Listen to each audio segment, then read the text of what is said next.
Chers internautes, frères et sœurs, salut au nom de Jésus-Christ. J'ai un message pour les peuples de Dieu. Ce message, c'est pour les gens qui aiment voir la vérité en face. Pour suivre le chemin de Christ avec sincérité, avec vérité. Non le chemin des hommes avec leurs pensées et traditions.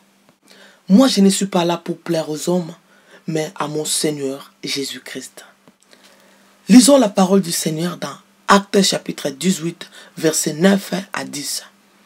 Le Seigneur dit à Paul en vision pendant la nuit, « Ne crains point, mais parle, ne t'étais point, car je suis avec toi. Et personne ne mettra la main sur toi pour te faire du mal. Parle, car j'ai un peuple nombreux dans cette ville. » Mes frères et sœurs, c'est de la part de notre Dieu en Jésus-Christ, par le Saint-Esprit, que je veux dire cette vérité. Sache-le, vous connaîtrez la vérité et la vérité vous affranchira. Jean chapitre 8, verset 32. Parole du Seigneur dans Matthieu chapitre 4, verset 10. Jésus dit, « Retire-toi Satan, car il est écrit, tu adoreras le Seigneur, ton Dieu, et tu le serviras lui seul. » Parole du Seigneur, Exode chapitre 20, verset 3 à 4. Tu n'auras pas d'autre Dieu devant ma face. Tu ne te feras point d'image taille, ni de représentation quelconque des choses qui sont en haut dans les cieux, qui sont en bas sur la terre, et qui sont dans les eaux plus bas que la terre. Frères et sœurs, lisons encore Luc chapitre 1, verset 26 à 31. Au 6e mois, l'ange Gabriel fut envoyé par Dieu dans une ville de Galilée appelée Nazareth, auprès d'une vierge fiancée à un homme de la maison de David nommé Joseph. Le nom de la vierge était Marie. L'ange entra chez elle et dit, « Je te salue, toi à qui une grâce a été faite. Le Seigneur est avec toi. » Troublée par cette parole, Marie demandait ce que pouvait signifier une telle salutation. L'ange lui dit, « Ne crains point Marie, car tu as trouvé grâce devant Dieu.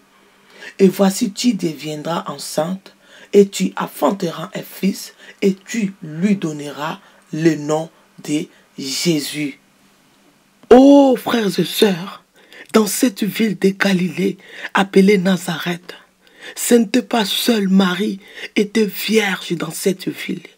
Il y avait aussi des femmes vierges étaient dans cette ville. Ce n'était pas seule Marie était la servante de Dieu. Il y avait aussi des femmes vierges qui servaient Dieu. Mais ce jour-là, c'était Marie qui trouvait grâce aux yeux de Dieu. Cela ne va pas dire qu'on va adorer Marie parce qu'elle avait eu Jésus. Oh frères et sœurs, Marie était comme toi et moi. De Genèse à Apocalypse, je n'ai pas trouvé là où Jésus a dit, il faut adorer ma mère, il faut aussi faire des prières pour elle. Mais Jésus dit, dans Marc chapitre 3, verset 32 à 35, la foule était assise autour de lui. Et on lui dit, « Voici ta mère et tes frères sont dehors et te demandent. » Et il répondit, « Qui est ma mère et qui sont mes frères ?» Puis jetant les regards sur ceux qui étaient assis tout autour de lui, « Voici, dit-il, ma mère et mes frères, car quiconque fait la volonté de Dieu, celui-là est mon frère, ma sœur et ma mère. » Et il dit encore, « Tu adoreras le Seigneur ton Dieu et tu le serviras lui seul. » Mais aujourd'hui, c'est la confusion totale, mes frères et sœurs. C'est la confusion totale. Aujourd'hui, la salutation de l'ange, « Je vous salue Marie », ça devient aujourd'hui une prière auprès de Marie. L'adoration auprès de Marie. Marie, Mère du monde, voici ma prière. Je vous salue Marie, pleine de grâce. Le Seigneur est avec vous. Vous êtes bénie entre toutes les femmes. et Jésus, le fruit de vos entrailles, est béni. Priez pour nous, pauvres pécheurs. Sainte Marie, Mère de Dieu, priez pour nous, pauvres pécheurs, maintenant et à l'heure de notre mort. Réveille-toi, toi qui dors d'entre les morts. Frères et sœurs, lisons Hébreux chapitre 9, verset 24. Nous allons comprendre. Car Christ n'est pas entré dans un sanctuaire fait de mains d'hommes, en imitation du véritable, mais il est entré dans le ciel, même afin de comparaître maintenant pour nous devant la face de Dieu. C'est Jésus-Christ qui est notre avocat auprès du Père. C'est lui qui est la porte. Où irions-nous en dehors de Christ?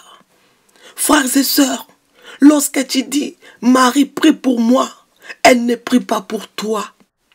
Mère de Dieu, écoute ma prière, elle n'écoute pas ta prière. Sainte Marie, protège-moi. Ce n'est pas Marie qui protège, mais c'est Dieu qui protège. Ça, c'est l'idolâtrie. Les idolâtres n'hériteront point le royaume des cieux. Lisons la parole du Seigneur dans 2 Corinthiens chapitre 6, versets 15 à 17. Quel accord y a-t-il entre Christ et les béliards? Ou quelle part a le fidèle avec l'infidèle? Quel rapport y a-t-il entre les temples de Dieu et les idoles? Car nous sommes les temples du Dieu vivant, comme Dieu l'a dit. J'habiterai et j'y marcherai au milieu d'eux. Je serai leur Dieu et ils seront mon peuple. C'est pourquoi sortez du milieu d'eux et séparez-vous, dit le Seigneur. Ne touche pas à ce qui est impur et je vous accueillerai. Frères et sœurs, c'est nous qui sommes les temples de Dieu, là où Dieu habite. Dieu n'est pas dans la religion, car dans la religion, il y a des traditions des hommes, des pensées des hommes, des sentiments des hommes, des convoitises de la chair. Ne savez-vous pas que vous êtes les temples de Dieu et que l'Esprit de Dieu habite en vous? Si quelqu'un détruit les temples de Dieu, Dieu les détruira, car le temple de Dieu est saint. Jésus dit, tu adoreras le Seigneur, ton Dieu, et tu le serviras, lui seul. Répentez-vous, car le royaume des cieux est proche. Beaucoup ont même les statues de Marie dans leur maison. Ils pensent que lorsqu'ils prient, Marie écoute sa prière. Laisse-moi te dire la vérité, mes frères et sœurs. Marie ne prie pas pour toi, elle n'écoute pas ta prière. Elle n'écoute pas ta prière, elle n'est pas Dieu. C'est Jésus-Christ qui est notre Rédempteur. C'est Jésus-Christ qui est notre Sauveur. C'est Jésus-Christ qui est notre Dieu. Jésus dit, je suis le chemin, la vérité et la vie. Nul ne vient au Père que par moi.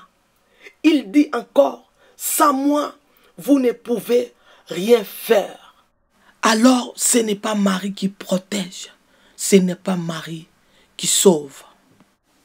Lisons la parole du Seigneur dans Romains chapitre 1, verset 22 à 23. Se vantant d'être sages, ils sont devenus fous et ils ont changé la gloire de Dieu incorruptible en image représentant l'homme corruptible, des oiseaux, des quadruples et des reptiles. Nous continuons encore Romains chapitre 1, verset 24 à 25. C'est pourquoi Dieu les a livrés à l'impunité selon les convoitises de leur cœur, en sorte qu'ils déshonorent et même leur propre corps, et qui ont changé la vérité de Dieu en mensonge, et qui ont adoré et servi la créature au lieu du Créateur qui est béni éternellement. Amen. Mes frères et sœurs, quelle est cette créature? À force d'adorer Marie, les gens ne savent même pas. Ils adorent maintenant des sirènes des eaux. Ils adorent maintenant Jézabel, les séducteurs. Laisse-moi te dire, c'est la vérité. Rien que la vérité. Réveille-toi, toi qui dors d'entre les morts. Le Seigneur a dit, mon peuple périt par manque de connaissance. Beaucoup sont dans l'ignorance. Ils ont les yeux, mais ils ne voient pas. Ils ont les oreilles, ils n'entendent pas. Ils ont la bouche, ils ne parlent pas. Beaucoup de cerveaux aujourd'hui sont inoptisés par le diable. On vous présente des statues, les images. On vous dit c'est l'image de Marie. Marie n'est même pas là. Qui est cette femme? Qui est cette femme? Mes frères et sœurs. Non, ça change tout le temps. Quelle est cette créature, mon frère et ma soeur? Vous vous adorez Jézabel, les séducteurs. Vous vous adorez des démons. Vous vous adorez les diables. Vous vous adorez des sirènes des eaux sans les savoir. Et Satan lui-même. C'est pourquoi, mes bien-aimés, fuyez l'idolâtrie. 1 Corinthiens chapitre 10, verset 14. Regardez vous-même, mes frères et sœurs. Qui est cette femme que vous vous adorez? Qui est cette femme? Marie n'est pas Dieu. Elle ne prie pas pour toi. Elle n'écoute pas ta prière. Elle est la créature de Dieu. Elle était comme toi et moi. C'est pour cela, les idolâtres n'hériteront point le royaume des cieux. Aujourd'hui, si vous attendez sa voix, n'endurcissez pas vos cœurs, comme lors de la révolte. Marie était comme toi et moi. Elle était morte comme tout le monde. Comme elle était la servante de Dieu. Après la mort, elle a la vie éternelle. Marie attend aussi l'arrivée du Christ comme toi et moi. Ce n'est pas Marie qui nous amène vers le Père. C'est Jésus-Christ. C'est par le chemin de Jésus-Christ. C'est le chemin de Jésus-Christ. Nous allons voir le Père céleste. Viens en Jésus-Christ. Réveille-toi d'entre les morts. Et le Christ t'éclairera. Jésus revient bientôt. Il vient bientôt, mon frère, ma soeur. Il n'est pas encore trop tard pour chercher la vérité de Christ, pour suivre les chemins de Christ. Lisons la parole du Seigneur dans Exode chapitre 20, verset 5. Tu ne te prosterneras point devant elle, et tu ne les serviras point, car moi, l'Éternel, ton Dieu, je suis un Dieu jaloux, qui punit l'iniquité de père sur les enfants, jusqu'à la 3e et 4e génération de ceux qui me haïssent, et qui fait miséricorde jusqu'à 1000 générations à ceux qui m'aiment et qui gardent mes commandements. Lisons Éphésiens chapitre 5, verset 5 à 7. Nous lisons la parole du Seigneur. Car, sache-le bien, aucun impudique ou impire ou cupide, c'est-à-dire idolâtre, n'a d'héritage dans le royaume de Christ et de Dieu. Que personne ne vous séduise par de vains discours, car c'est à cause de ces choses que la colère de Dieu vient sur vous, les fils de la rébellion. N'ayez donc aucune part avec eux. Matthieu chapitre 6, verset 5 à 6.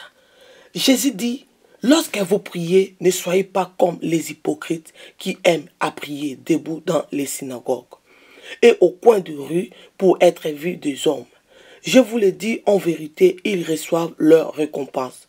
Mais quand tu pries, entre dans ta chambre, ferme ta porte et prie ton Père qui est là dans le lieu secret, et ton Père qui voit dans les secrets te les rendra. Il dit encore dans Jean chapitre 4, verset 23, « Mais l'heure vient et elle est déjà venue, où les vrais adorateurs adoreront le Père en esprit et en vérité, car ce sont là les adorateurs que le Père demande. » Que Dieu nous bénisse. N'oublions pas que notre Seigneur Jésus revient bientôt. Il viendra prendre seulement tout ce qui est à lui. Si tu es de lui, ce jour-là, tu monteras au ciel. Si tu n'es pas de lui, tu resteras. Préparons-nous à la rencontre de notre Dieu. Merci. Amen.